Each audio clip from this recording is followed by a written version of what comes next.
Vous parlez de réalité virtuelle.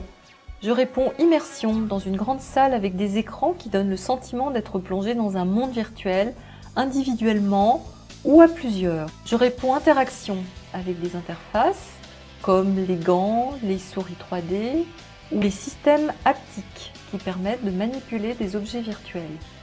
Et ce ne sont pas seulement les systèmes technologiques qui créent le sentiment de présence.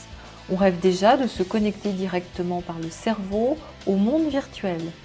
Les recherches portent sur des questions qui concernent aussi la création d'univers synthétiques contrôlables, les retours sensoriels comme le toucher ou le son 3D, la perception des produits, des matériaux et de leur comportement par rapport à la lumière par exemple.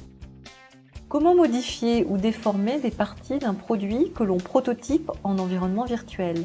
Comment représenter le comportement de personnages virtuels contrôlés par l'humain? Ce sont des questions auxquelles les laboratoires de recherche et les industriels tentent de répondre avec les entreprises et les organismes qui font partie de l'AFRV. Cette association a été créée en 2005 à l'initiative d'acteurs du monde académique et du monde de l'entreprise, avec pour objectif de fédérer et de promouvoir l'usage de la réalité virtuelle en France. Cette association est structurée en différents collèges.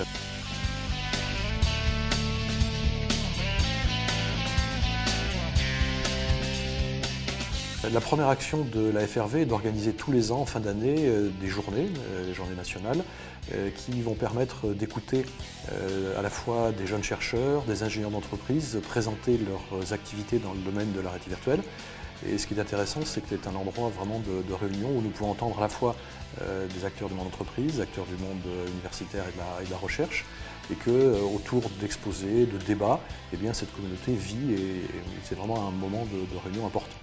Enfin, la FRV est également tout à fait représentative au niveau de l'institution, que ce soit au niveau national comme au niveau de l'ANR par exemple, ou bien au niveau européen.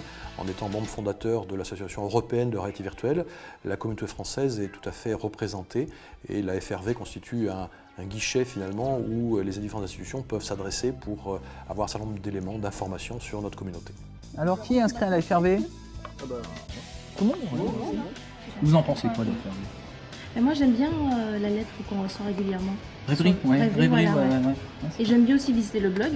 On y trouve des news, des offres d'emploi, avoir des contacts. Il y a aussi la liste des conférences qui touchent à la réalité virtuelle. Ouais, ils sont référencés, ouais. Ouais, mais c'est pas que universitaire. Oui. La FRV, c'est aussi industrie, les entreprises qui utilisent la RV, les fournisseurs de matériel. Donc ça forme quand même une communauté assez importante. En effet, une trentaine d'entreprises ont rejoint la FRV et y trouvent les vecteurs de compétitivité de l'industrie de demain.